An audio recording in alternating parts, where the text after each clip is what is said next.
Listo. Para no olvidarlo luego.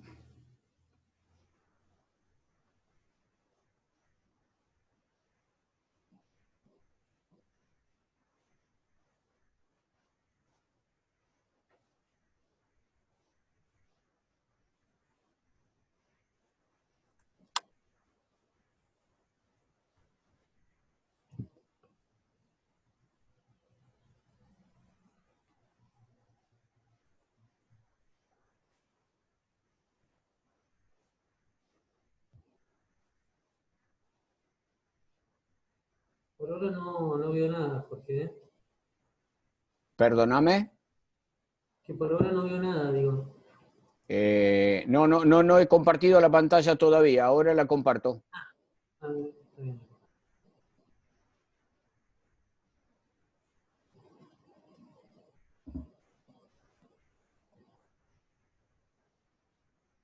¿Ahora sí?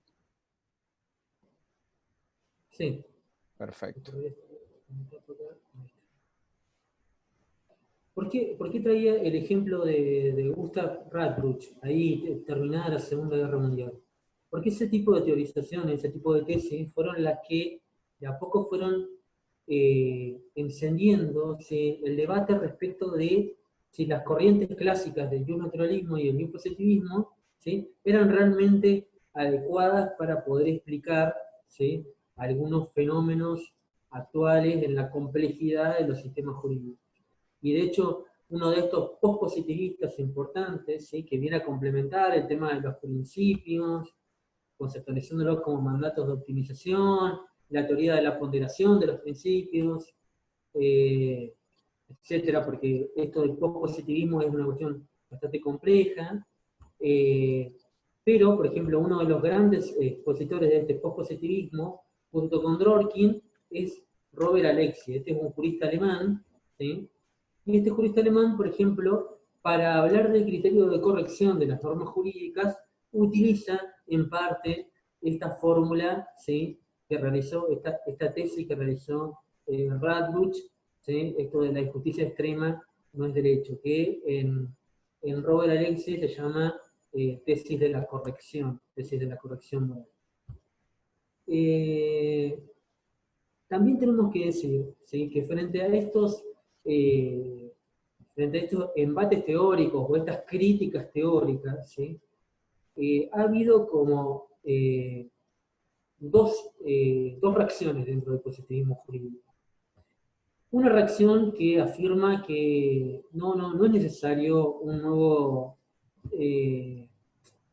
paradigma, ¿sí?, para comprender y para abordar las nuevas características de los sistemas jurídicos, es decir, esta nueva naturaleza de los sistemas jurídicos, o estos nuevos aspectos que estos teóricos postpositivistas afirman, ¿sí? Y otros, ¿sí?, en cambio consideran que en determinados sistemas jurídicos, ¿sí?, los criterios de validez de las normas jurídicas pueden incluir, ¿sí?, principios morales en determinados aspectos, ¿sí?, y de forma no necesaria. ¿Por qué? Porque afirman que en determinadas normas que ahora están constitucionalizadas, se establecen determinados principios o valores que son interpretables, que no, por ejemplo, este ejemplo que traíamos de la dignidad humana. Cuando se trata de interpretar la dignidad humana, ¿sí?, y sin pretender identificar el derecho con la moral, desde una parte del positivismo que se denomina positivismo jurídico incluyente, a diferencia del positivismo jurídico excluyente, ¿cuál sería la diferencia? El positivismo jurídico excluyente, ambos son una reacción frente a estos ataques, digamos, teóricos, o estas reformulaciones teóricas de estos pospositivistas, ¿no? Los excluyentes que van a seguir sosteniendo lo que ya venía sosteniendo el positivismo jurídico. Esto es, siempre va a haber una disociación tal del positivismo jurídico, perdón, del derecho y de la moral, ¿sí? Siempre. Esto de querer incluir ahora determinados principios de carácter moral o valores, ¿sí?, estos no integran el orden jurídico. Son cosas diferentes. ¿sí? Que puedan subyacer en las normas razones de carácter moral en el momento de su promulgación o en el momento del proceso institucional, democrático, ¿sí? Es una cosa, pero que se identifique el derecho y la moral, aún sea accidentalmente, los positivistas denominados excluyentes, ¿sí? Lo niegan totalmente. Sin embargo, otra parte del positivismo, a la cual se denomina positivismo jurídico incluyente, sí considera, ¿sí?, que en determinados aspectos y en determinadas situaciones particulares, ¿sí?, denominado estos casos difíciles donde no existe una norma aplicable que tenga este supuesto de hecho y esta consecuencia, ¿sí?, sí va a haber determinados criterios de validez que se van a sustentar en principios morales, ¿sí?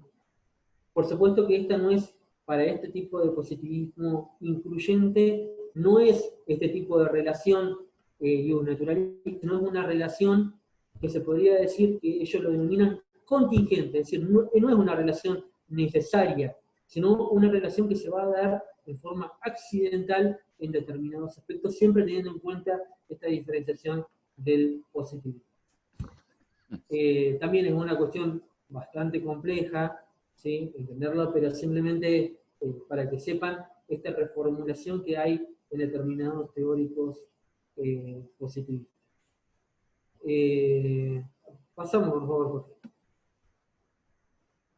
Entonces, dentro de estas corrientes pospositivistas podemos incluir a todas aquellos teóricos y teóricas y corrientes que consideran que el positivismo jurídico ya no resulta adecuado para comprender la complejidad de la realidad jurídica actual y que por lo tanto esta constitucionalización del derecho, y sobre todo hacen referencia sobre todo a este aspecto, recuerden, del estado de derecho legal al estado constitucional, es decir, hacen siempre referencia a que ya sean en los sistemas jurídicos, a través de las constituciones, se han plasmado principios, se han plasmado valores, ¿sí?, que irradian al todo el sistema jurídico. Entonces, en virtud de esto, que afirman estas corrientes pospositivistas, proponen un nuevo paradigma teórico.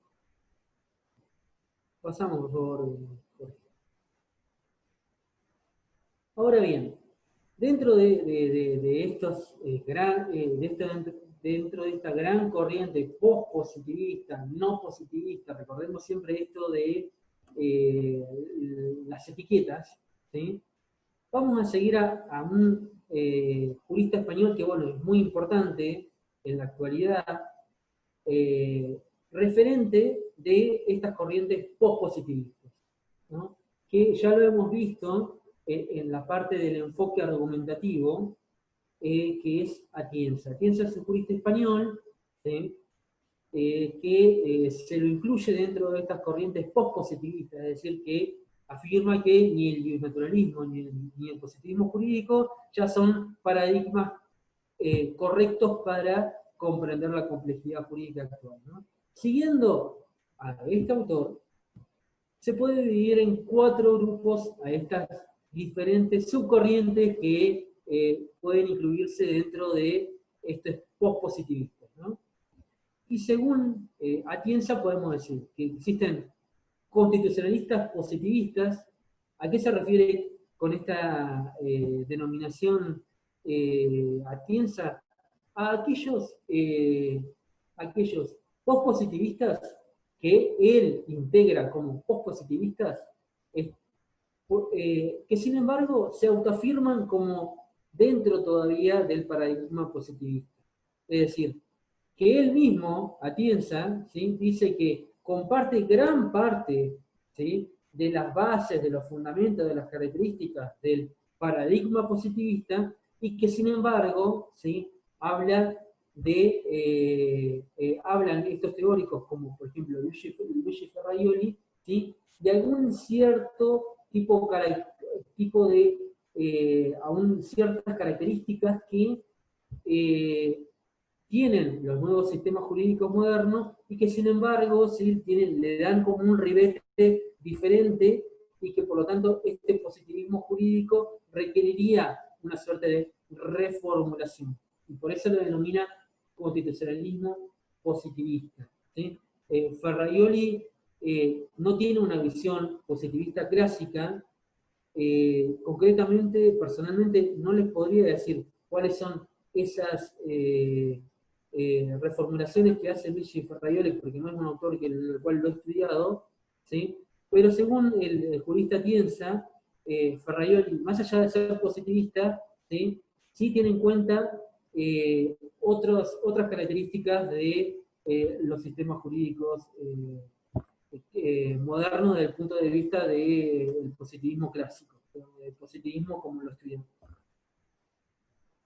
Dentro de estas corrientes post-positivistas, ¿sí? Atienza dice que también está otra forma de entender el derecho, que son los constitucionalistas no positivistas o post-positivistas, ¿sí? O también le podríamos decir principialistas. ¿Por qué?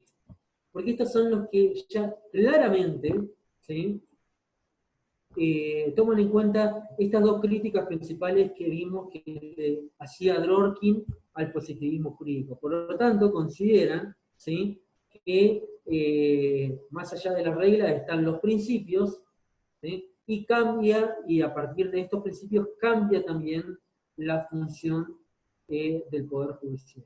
Fíjense si no será un problema de etiquetas, como lo venimos diciendo, y que esto también resalta y enfatiza de nuevo esto que siempre en la cátedra se dice, ¿no? Que las clasificaciones son arbitrarias. Que fíjense que acá, por ejemplo, Atienza incluye a Carlos Nino como un autor post-positivista. Cuando Carlos Nino, ¿sí?, este jurista importante argentino, se autodenominaba como positivista. Y es más, le digo una cosa, otro gran autor positivista de esta época, ¿sí?, que es Juan García Amado, por ejemplo, a Nino, ¿sí?, tiene un libro que se llama Los Moralismos, ¿sí?, García Amado, porque él es positivista, ¿sí?, y pone dentro de estas corrientes a Dworkin, a Alexis, a Tienza, a Cervelli, a Nino, los conceptualiza como moralistas. ¿Por qué? Porque estamos hablando de corrientes que no están ni en el naturalismo ni en el positivismo, sino que establecen esta suerte de relaciones en algunos aspectos, ¿sí?, entre moral y derecha. Y ahí, por ejemplo, García Amado, ¿sí?, también incluye a Carlos Nino. Esto lo traigo como ejemplo nomás para que lo tengan en cuenta en esto de las etiquetas, ¿no? Sí, perdón, Sí, Marcos. En alguna medida, perdón, la observación que hace García Amado tiene que ver con un giro que experimentó la teoría de Nino a partir de cierto momento de su trayectoria, y que se expresa en un libro que se llama La validez del derecho. Y en él, Nino sostiene que todo argumento jurídico tiene un punto de partida moral, aun si ese punto de partida no es enunciado, ¿no? Algo así como diría, hasta un positivista a ultranza está partiendo de un principio moral que sería, es conveniente obedecer al derecho por establecido, legalmente establecido, por razones de seguridad jurídica. La seguridad jurídica es un valor moral y por ende hay que respetar el derecho establecido porque es la única manera que podemos tener certeza sobre nuestro operar. Y diría, bueno, pero en todo caso hay un presupuesto moral en el razonamiento del jurista positivista más formalista. ¿Me explico? Esto era lo que decía Nino. Y en ese sentido, García Amado tendría razón de calificarlo así. De hecho, muchos positivistas que eran muy amigos de Nino dijeron que con ese libro se había vuelto un naturalista. Bueno, pero vale por lo que vos estás diciendo acerca de los rótulos, ¿no? Y es muy rico traer esto al debate porque uno puede darse cuenta que estamos hablando de argumentos acerca de cómo podemos presentar argumentos, es decir, son metaargumentos, en un debate de tipo jurídico o de tipo jurídico-filosófico, ¿no? Eso. Gracias, Jorge. Bueno, dentro de estas corrientes post-positivistas también hay un fenómeno, la verdad que me pareció bastante curioso, y les cuento cuando preparábamos la clase, que es el neoconstitucionalismo, ¿no? Es muy curioso esta corriente. ¿Por qué? Porque hay muchos juristas, ¿sí?, que empiezan a caracterizar la corriente, ¿no? ¿Cómo se caracterizaría la corriente? A diferencia de Dworkin, de Alexis, de Atienza, por ejemplo, que hablan de la importancia, la preponderancia de los principios y esta función que se modifica del Poder Judicial, de los jueces, solo en los casos difíciles. Es decir, vean que los principios y esta función del juez, ¿sí?, viene a complementar en aquellos casos que no se pueden extraer del sistema de las reglas, es decir, viene como complemento. A diferencia de esta visión, ¿sí?, más principialista, para estos constitucionalistas no positivistas o positivistas, como se autodenomina Atienza, Dworkin, Alexis, los neoconstitucionalistas vendrían a decir que van más allá, ¿sí?, según los críticos, porque tratamos de conseguir un orden sistemático de los neoconstitucionalistas, y la verdad que es algo muy, muy reciente, pero más o menos la caracterización pues sería que se apliquen más los principios que las normas, y que sobre todo, ¿a qué se refiere la ponderación?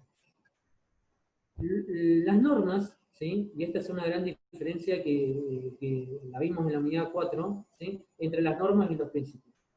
Las normas ya traen un presupuesto de hecho y una consecuencia, ¿sí?, al momento de interpretar y aplicar la ley, ¿sí?, al momento de definir cuál norma se considera aplicable en un caso particular, ¿sí?, se excluye a la otra norma que no se va a aplicar.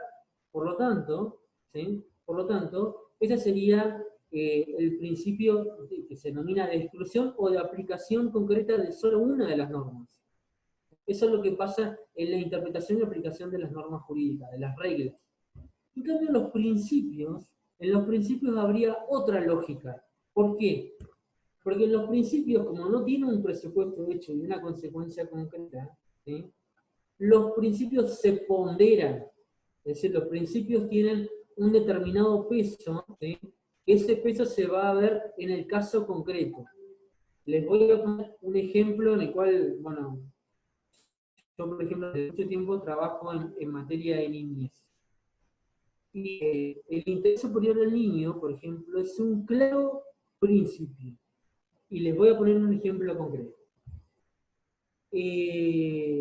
Cuando hablamos, por ejemplo, del derecho del niño, este es un derecho fundamental del niño que está consagrado en una norma, ¿sí?, es el derecho de los niños a vivir con su familia, ¿sí?, con su familia de origen.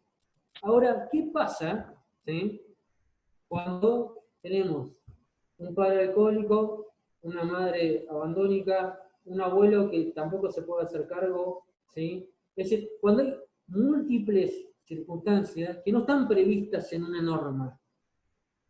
Bueno, ¿cómo se resuelve eso en la práctica hoy? ¿Sí? Aplicando lo que se llama interés superior del niño. ¿El interés superior del niño tiene presupuestos de hecho y consecuencias jurídicas previamente establecidas? No. El interés superior del niño, ¿sí?, es un principio que va a adquirir una determinada forma en una situación concreta. ¿Cómo? Ponderando, ¿sí?, las diferentes características que tiene una determinada situación. ¿Para qué? Para de esa manera interpretar de la mejor forma posible la aplicación del derecho en una situación determinada. Eso sería un principio, por ejemplo. ¿Sí? Marcos. ¿Qué sería? Sí, perdón, Jorge. Perdón. Te interrumpo porque estamos pasado de la hora.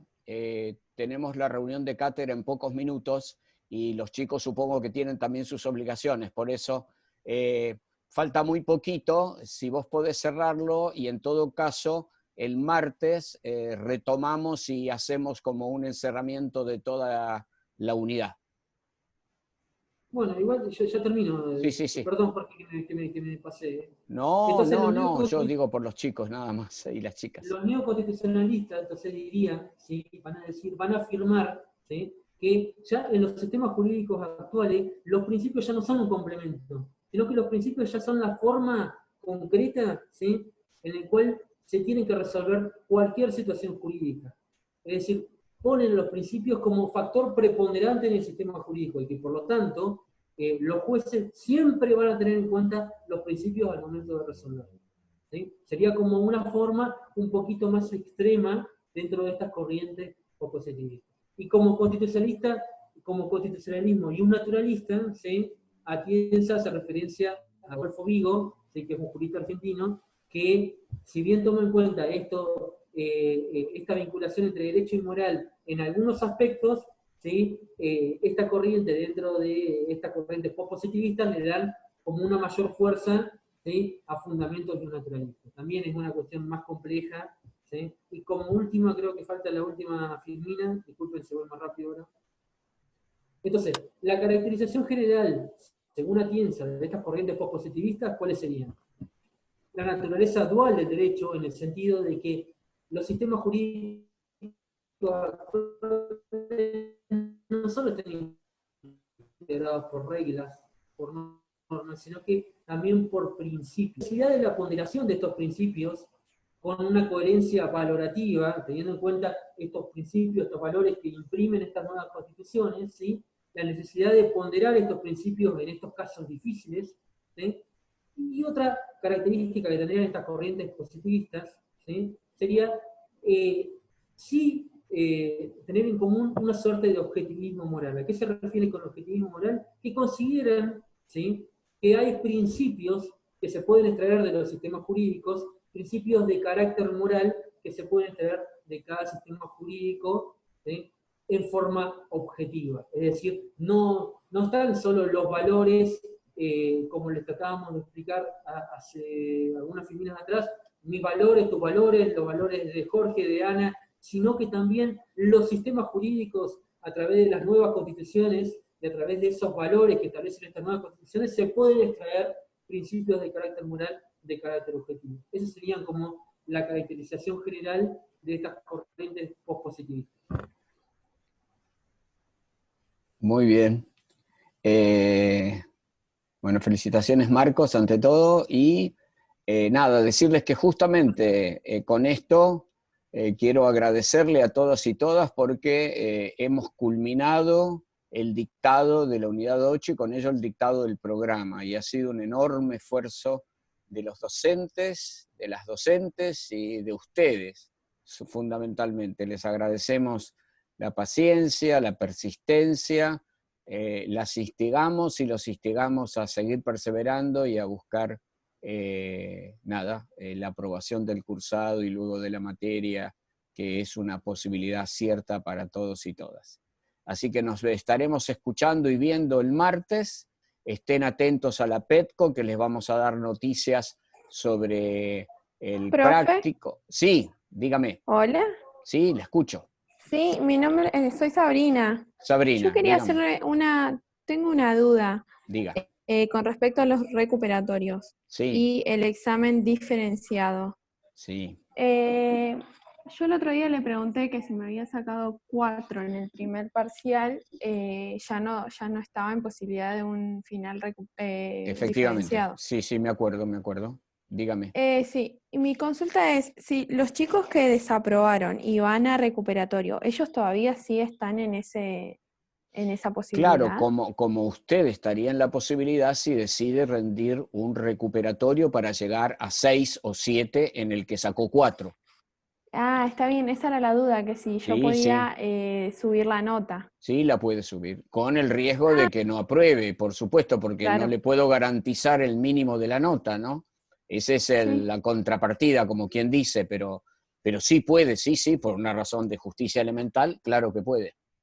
Ah, bueno, profe, si tenía esa duda. Lo vamos a... No, pero está bueno, yo lo daba por sobreentendido, me acuerdo de su pregunta, y nada, pero a veces, esto es lo que yo les digo siempre sobre, que dice Luhmann, ¿no? Sobre que la comunicación es un hecho altamente improbable.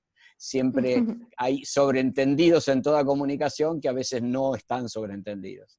Así que bueno, sí, viene bien que lo haya preguntado, así lo aclaramos. Sí, El me había olvidado las martes, clases anteriores. miren, lo más probable es que la devolución de los prácticos la hagamos el martes porque son largos de corregir y no nos va a dar para corregir, para devolverlos mañana, como era nuestra inicial intención. Así que el martes seguramente haremos la devolución y vamos a emplear un buen tiempo, aparte de la devolución, en todos los aspectos prácticos, digamos, que de lo que queda del cursado, que a ustedes les van a interesar, como el segundo parcial, los recuperatorios, el cuarto práctico que nos falta y que se los tenemos que dar la semana que viene, que comprende a las unidades 7 y 8. Así que todo eso el martes lo vamos a tratar in extenso. ¿Se entendió? Sí, supongo que sí.